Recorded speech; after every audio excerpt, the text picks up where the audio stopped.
Welcome to the Poetic Resurrection podcast, where we explore perceptions. How self-reflecting questions can give you a better understanding of self. I'm your host, Sonia Iris Lozada. Stay tuned.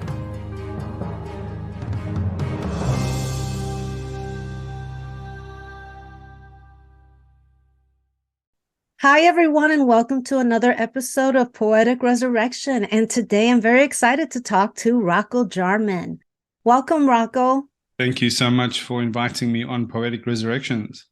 I'm excited to talk to you. You're a poet and a philosopher, and you were going to read some poems for us. Give us a little bit of your background first.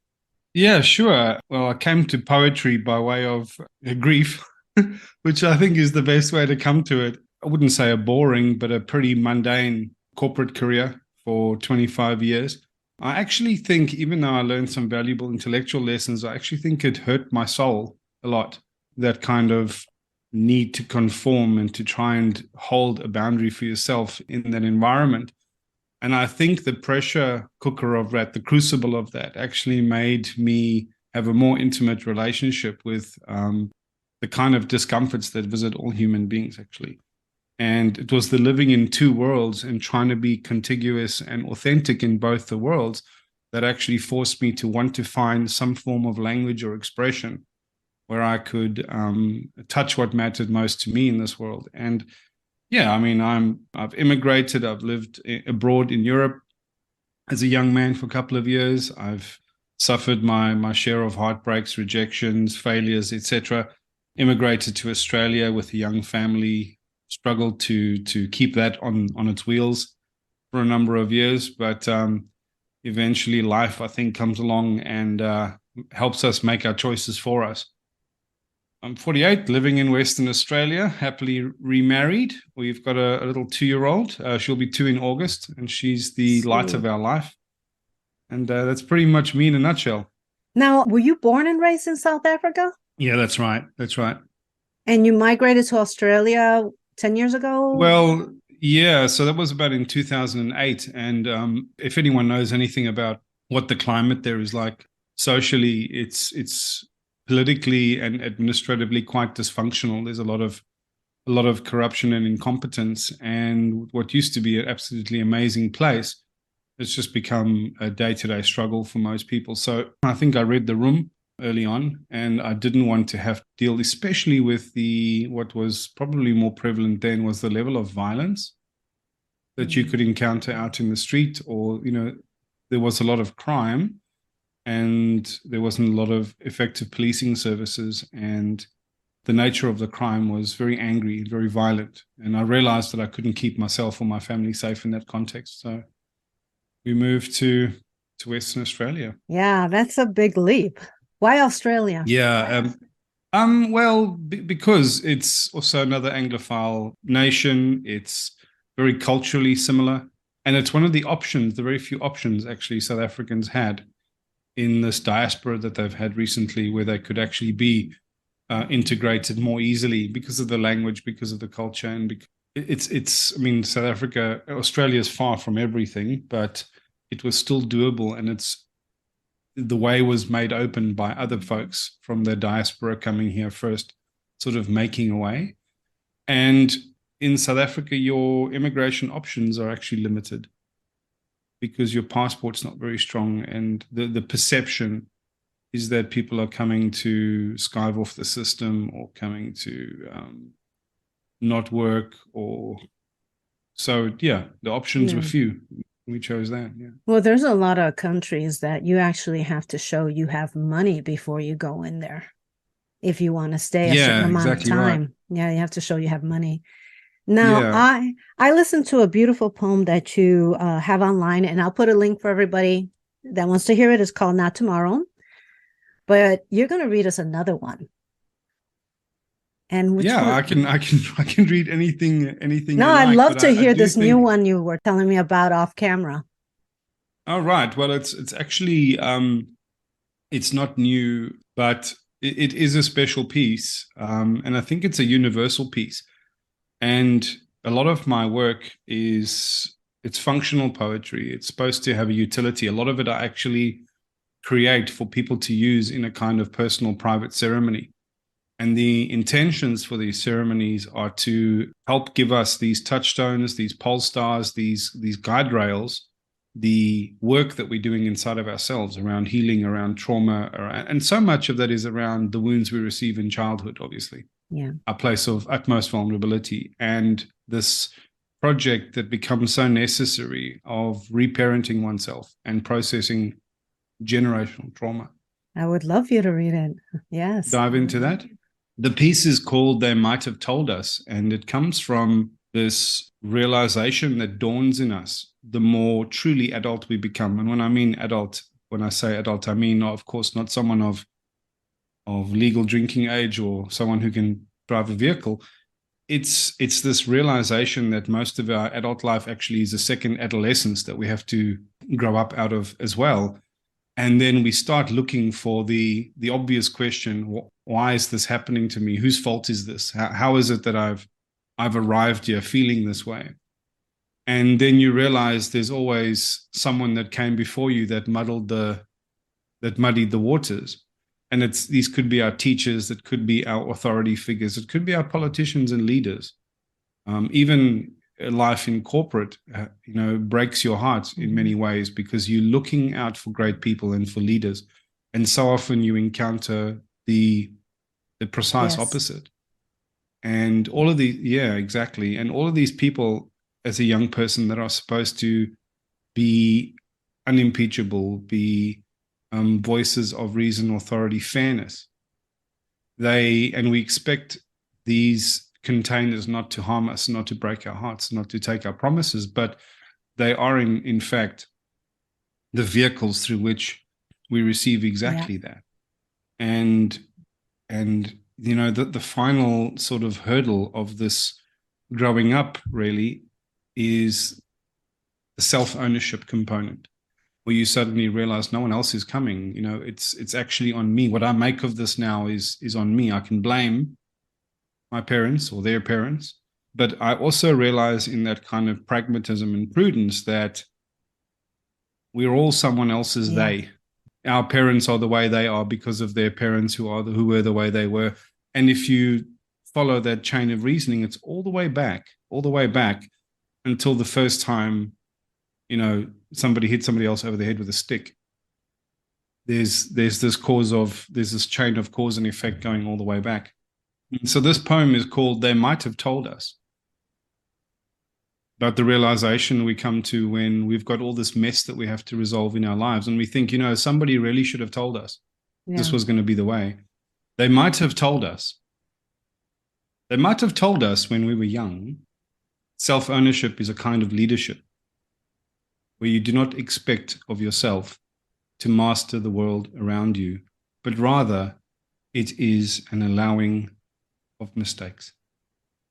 They might have said not to get so hung up on the successes or failures of a moment, not to get so hung up on the successes or failures of a moment. They should have said to allow yourself to try and not expect to get it right the first time. Allow yourself even perhaps to give up on things that are no longer meant for you or were never truly yours to begin with. They might have let us know that the path to wholeness involves asking no one but yourself for permission and wearing all regrets like a meadow wears the morning mist. Wearing all regrets like a meadow wears the morning mist and afterwards the dew. They really should have told us. But they did not know themselves. They really should have told us, but they did not know themselves because no one told them. And now no one else is coming. Beautiful. I like that because it's true. You keep saying, why didn't anybody tell me about this? It's like two things for me. I wish someone would have told me because would I have made the same mistakes? Maybe, because, a different facet. I think if you're going to learn something, you're going to learn it anyway. But there are basic things that people have experienced that they can't share. the thing is, there are some things we struggle to learn on our own, though. And especially if our framing, religion gives us a lot of gifts, but it also gave us a lot of psychological ropes and chains. And what comes out of a childhood of struggle or dysfunction or not fitting in some way is always guilt and shame. And this is the thing that gets in the way of us accepting ourselves, us loving ourselves, and us finding ourselves someone worthy of leading or choosing the best for. I believe that if you direct a child towards self-love, you never have to worry about their choices or their friends. But we choose partners that allow us to play out the psychological pantomimes of our childhoods. We allow people to decide for us where our boundaries ought to be. These are the things that you can only realize once you break the spell of where you get your permission from. And you get taught actually to respect tradition and respect norms and respect virtues and politeness in some ways. And how much unkindness do we visit on each other under the rubric of politeness, or I don't want to be rude, or I don't want to be selfish, or I don't want to. And in fact, the invitation in all of our grief and our frustrations is, in fact, to wake up to this absolutely prudent and urgent need to start becoming very selfish in the interests of self-love, not in the interests of fear. I find that at the same time, they didn't tell us, but those are our lessons to learn as well. Very much, very much. I grew up in a difficult area, and it was challenging in terms of poverty and all of that. But my parents warned us about a bunch of things. Did we do it anyway? Yeah, some of them we did, because we needed to find our independence. But it wasn't, I find that it wasn't explained in a way that made sense to me. It was more like, don't do. Yes. In fact, it wasn't explained at all. No, it was just don't do this and don't do that. And you're like, okay, why? Because I said so, yes. Yeah. Or do as I say and not as I do. Yeah. That's exactly right. Of course we have to make our own mistakes. And of course we do. I think the key to that is realizing that you are here to make your own mistakes, that you're not expected to get it right. You're not expected to win at everything. Our inherited paradigm for what success looks like, or what good looks like, or what an apology ought to sound like, or that we should accept an apology from someone we don't feel has made us whole. All of that strips away this fundamental necessity of understanding that it's you. Increasingly, as you become older and older and arrive in your own agency, it's you. And that's the bit I think that it would have been so wonderful had we known sooner. And what I'm actually writing this piece about is that just because that's how we arrived here doesn't mean when we get to engage with younger people that we can't start teaching them, or in any leadership capacity actually, start teaching them this way of self-permission commensurate with self-ownership. Because you can't just do the self-permission bit like a petulant teenager. You can't just be demanding half of the adult equation. You then also have to be accountable for yourself. And what might happen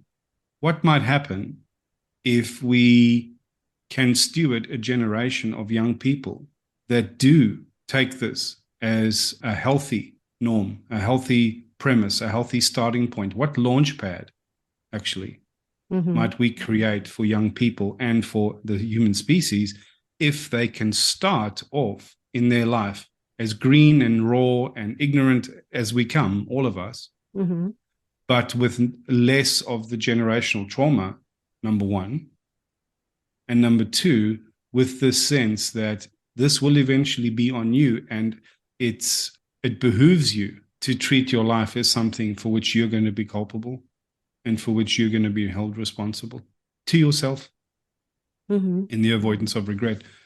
I honestly think that's a magic that runs two ways. It helps us forgive our ancestral lineage that got us here, however messy that journey may have looked, but it also invites us into the possibility of stepping up actually and doing our part in this rambling like a relay race. And I've experienced things that come to me and it's like, okay, I'm supposed to learn. What am I supposed to learn from this? How do I react? And sometimes you just don't know how to react. No. It's like you want to be pissed off, but they didn't do anything to really hurt you to be pissed off. So the anger is within ourselves for not being true to ourselves, I find. Yeah. And also just not knowing how to belong to a moment. I mean, even sometimes when we arrive in the world as adults, we haven't arrived fully in our bodies, not yet. Mm-hmm. And there's still a gap between the way we show up and the way our nervous system knows how to show up in the same moment. And it's and sometimes your body doesn't want to listen to your mind when you know what you were supposed to do and say, but your body language gives you all away. Exactly. And then it becomes a cycle. Then we resort to the guilt and the shame again. So, and that is such there's a better way. Bad thing for the soul. I hate to say things in good and bad. It's just not healthy for the soul. When you mention being accountable, like it's okay to be authentic, but you also have to be accountable for what you do. I have met people that tell everybody they're insecure, but I find that sometimes they are truly insecure, but they use it as an excuse to be able to do one part and not be accountable. Yeah, exactly. There's a selective line about what you should own about yourself, and there needs to be a discernment about what you see. This is the paradox, right? Is we don't actually engineer ourselves. We don't actually decide what's in our hearts. We just arrive here in this moment, kind of, and you're wired for a certain thing. You want what you want romantically and sexually. We want what we want. We like the kind of foods we want. We like the kind of music we want. We can be induced into other tastes. But when it comes right down to it, our preferences for how we like to be touched, for how we like to be held in space, for how we like to be loved, tolerated, the freedoms we enjoy, we don't decide those. We just inherit them from an experience that we inherited from our ancestors or our parents we have no idea how this all came together and fused into this firsthand experience we're busy living through at the moment. And the wisdom and the discernment to tell the difference between what you chose and what you can choose and what you just have to accept about yourself. There's another invitation to a huge amount of grace and wisdom and self-permission again to actually, this is what I can let go. I can let go of the fact that I feel insecure and selfish, but I can't let go of the fact that in order to sustain relationships and be valued in those relationships, I have to still show up, even if the way that I show up is vulnerably. Vulnerability isn't a self-accountability, actually. It is self-accountability. Because when you get prodded from the outside and it hurts, your math changes and you don't say, you hurt me. You say, you ran up against one of my existing sensitivities. And somebody might actually say, oh, I didn't realize, how can I be more gentle in future? Oh, it would probably help if you managed my expectations beforehand. Now that is a conversation anyone would be willing to have. But our climate at the moment is, unfortunately, we're teaching young people that all you have to do is feel wounded. This now becomes enough for you to create a worldview, and it becomes an entrepreneurship, actually, or victimhood, which isn't empowering. It doesn't lead us or them to a place of self-resolution, self-ownership, self-strength, self-leadership. So it's quite sad, actually. Yeah. It is, because I was talking with a friend of mine, and we were talking about how you're not taught to really, I mean, unless you take leadership or anything like that, to address an issue. People will ghost you, or you go to a third party to take care of the problem for you. Yes. How is that going to help you in real life when you get out? It's not, and our school systems need to change too. Oh, well, a whole paradigm of how we engage with each other needs to change, actually. Yeah. And simply by the fact that it's not working. I don't even know what it would change to. No, but that's another beautiful thing that I throw at this perennially. I just say, if you can just sit with these two premises and just hold on to them. The one is, as soon as I know better, I'll do better. That's an inoculation against guilt and shame, because I'll get better as quickly as I can. That's my commitment to myself. And the second thing is I'm going to stop at all these moments of impasse and ask myself, is my help helping? And what does love look like right now? What does love look like right now? What would love look like in this moment? And at the end of the day, sometimes even that question to oneself doesn't yield an easy answer, but at least you know, at least you have the comfort of knowing when something does go wrong or fall apart. You go, well, I mean, what was I supposed to do? I said I would improve as soon as I knew better. I clearly didn't know better. I asked myself, what does love look like right now? And I made a choice. Now I have to forgive myself, because what was I supposed to do but make a mistake and learn from it? This is how I arrived at better. And so sometimes all we can do is ask ourselves, what might better look like? Now, there's no right ways and there's no only ways. And our arguments in our social public and in political rhetoric and in religion is in constantly trying to convince other people that we have the monopoly on what's right, the right way or the only way to do something. Yes. And in fact, but there has to be better and worse ways. It's almost a paradox. There can't be right and only ways, but yet there have to be better and worse ways. And all we have to do is begin with the premise that perhaps what we're doing right now is not the best way. Just that premise.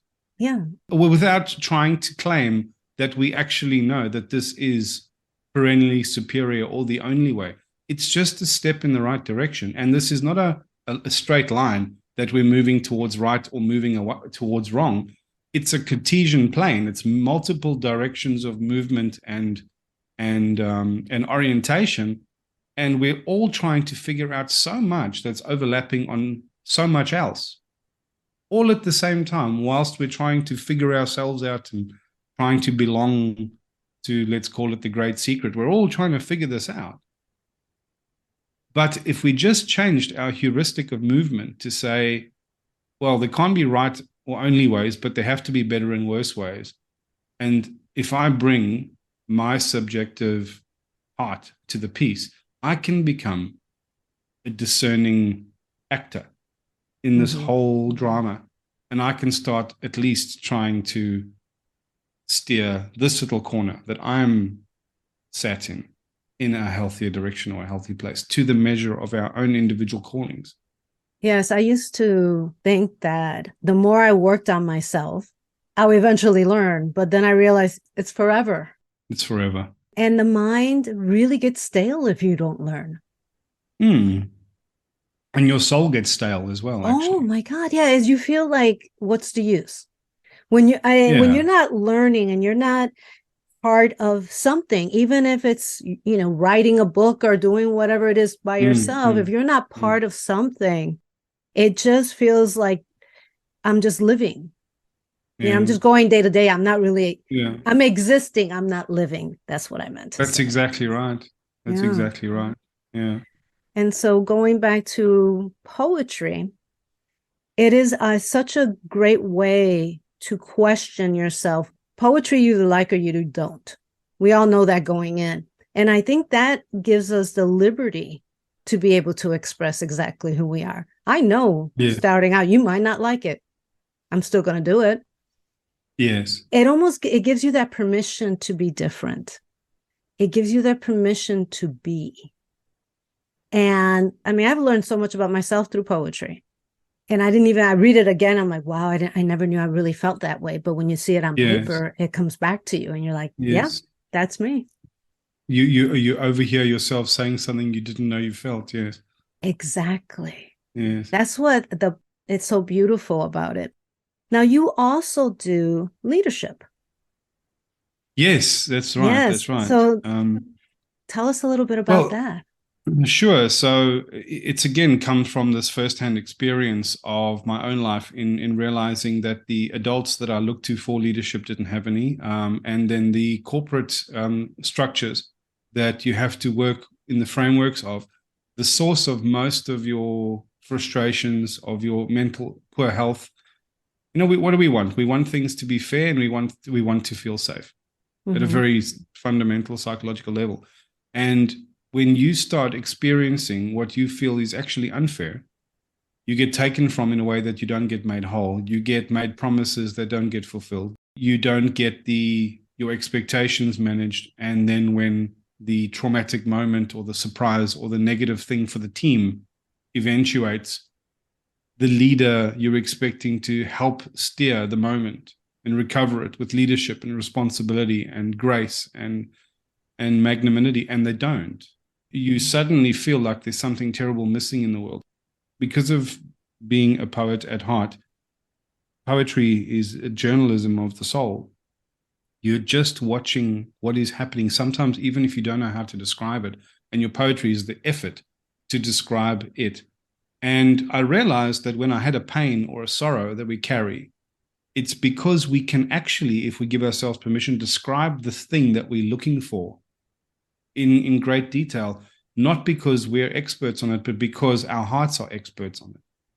Our hearts know by the pain of what we're not finding, what we're longing for, the shape of the thing that would fill it.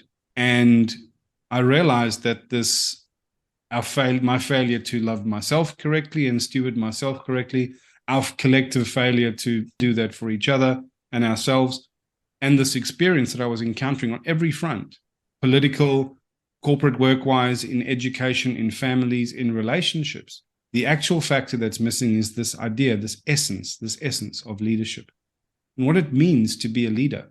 When you're very critical and honest with yourself about that, then you suddenly become an authority on being able to speak truth to what leadership looks like, and what you're watching and what the delta is between what you're watching and what it ought to be, which is really the heart of philosophy, really. You're suggesting that simple idea that we spoke about a second ago. There might not be right or only ways, but there have to be better and worse ways. And no one else is coming. And I might as well be part of the solution rather than part of the problem. And there's a lot of ways to unpack that and to define that. I realize that all of the work that I do with people, the counseling, the coaching, the teaching, it actually is leadership. I'm teaching them the art and the skills and the truth and the philosophy of leadership. And I'm teaching them how to practice that in their various containers and their various contexts. There's a lot of overlap in all areas of life when you look at it through the paradigm of leadership. Suddenly, there's a universality between all experiences, whether it's corporate, military, academic. And I like that. And it's a great place for me to operate in and from. How hard do you think it's been to change? Because normally when people are going through hardships, and including myself, I have to ask myself, what perceptions am I believing in that are not allowing me to change? Because sometimes we think we want to change, but we don't want to let go of our beliefs and our perceptions. I say perceptions more because beliefs, it is basically the same thing. But a perception to me, if you don't let go of the perception, it's really hard to move on. Well, why though? Because if none of us arrive at our mistrusts dishonestly or our flaws dishonestly, why is it that we struggle to let go of perceptions? It's because our perceptions, we know that we earned them in the field, basically. We know intuitively we didn't arrive at our perceptions dishonestly. It was formed through something. And it's our knowing the room that we're trying to walk through without stubbing our toe on the foot of the table or hitting our shins on the coffee table. We want to know that we are reading the world accurately and that we are able to predict what's going to happen. And we think, directly or indirectly, that our perceptions are part of our earned, accurate worldview. Why would we relinquish them? Why would we? And so it becomes a very hard project until you can find a replacement of a better perception or a better perspective. Why would you give the ground on one that you already have? And leadership actually is this willingness to be vulnerable to this state of paradox and uncertainty so that you can be most intimate with life. There's a Zen koan, which goes, not knowing is most intimate with life. And the way I describe it is if you have a pillowcase or a sack, filled with trinkets and magic objects, and you were trying to rummage in the dark and bring the prize that you're looking for, the answer. By definition, you don't know what the answer is. You don't know what it ought to look like. You don't know the shape of it. And if we reach for an answer, the way we reach for an object in the sack that we don't know what we ought to be pulling out, we're shaping our hands already, assuming we know what this thing is that we're going to pull out. Mm-hmm. And when the hand of our mind reaches forward for an answer or for an experience or for understanding, already shaped as if it knows what it's going to grasp, it will not grasp the thing that it's actually trying to make contact with. And what that koan means is not knowing is most intimate, is to rest with the palm open and allow something to land there. If you really want to be most intimate with the unfolding moment, with life, with the answer that is eluding you, you best unclench the fist of your mind and let go, or be prepared to let go of any of your ideas, any of your certainties, because how else is the actual truth to arrive if all the spaces are already filled with what you believe you already know? But that means to walk on the edge of uncertainty all the time. And that discomfort that comes from that is something that you need to own. You can't be exporting that onto other people. And when moments of trial come, like that poem that you read, Not Today, you have to choose to tread water, to aim for the shore, to work out this horrifying relentlessness or endlessness or lack of answers in every direction, and not export that onto someone else. This has been really, really interesting. What would you like to say to the audience in our closing? The greatest gift you can give yourself is finding ways to open the door to, first of all, the possibility that pronoia exists, that the world is out to do you great service, not great harm, that our lives are happening for us, not to us. And there is an invitation always open, or opening in so many moments all the time, to a deeper conversation, the invitation to drink from a deeper well of exchange, of connection, of experience. And we're all trying to get to the end of a day, the end of a relationship, the end of a work day, the end of a career, the end of a human life in a state of absolutely minimal regret. And the only way you can do that is through curiosity and self-permission. And we have to be prepared to let so much go and to walk through the world vulnerable, an ear open always to the conversation. Notice the way the looming parent of our expected self is leaning over the child of our new experience all the time, kind of crowding out the plate and leaning over the moment. I would say keep an ear out for the deeper conversation. Thank you. Thank you so much. And how can people reach you? The easiest way is to go to my website. And from there, there's links to my Substack, to my podcast, to my YouTube channel with some of my work. The URL is, they both resolve to the same place. So it's my name, roccojarman.com, ROCCOJARMAN.com, or my brand, eyeswideopenlife.org, eyeswideopenlife.org. And they both land at exactly the same place. Perfect. And I will put all these links on the bottom for anyone to contact you. Thank you so much for being on the show. Thank you so much for this lovely conversation. Take care. Thank you for listening to the Poetic Resurrection podcast, available on Apple iTunes, Spotify, Amazon Music, Google Music, and many other podcast platforms. Please visit us and subscribe to our newsletter at poeticresurrection.com for the latest information and updates.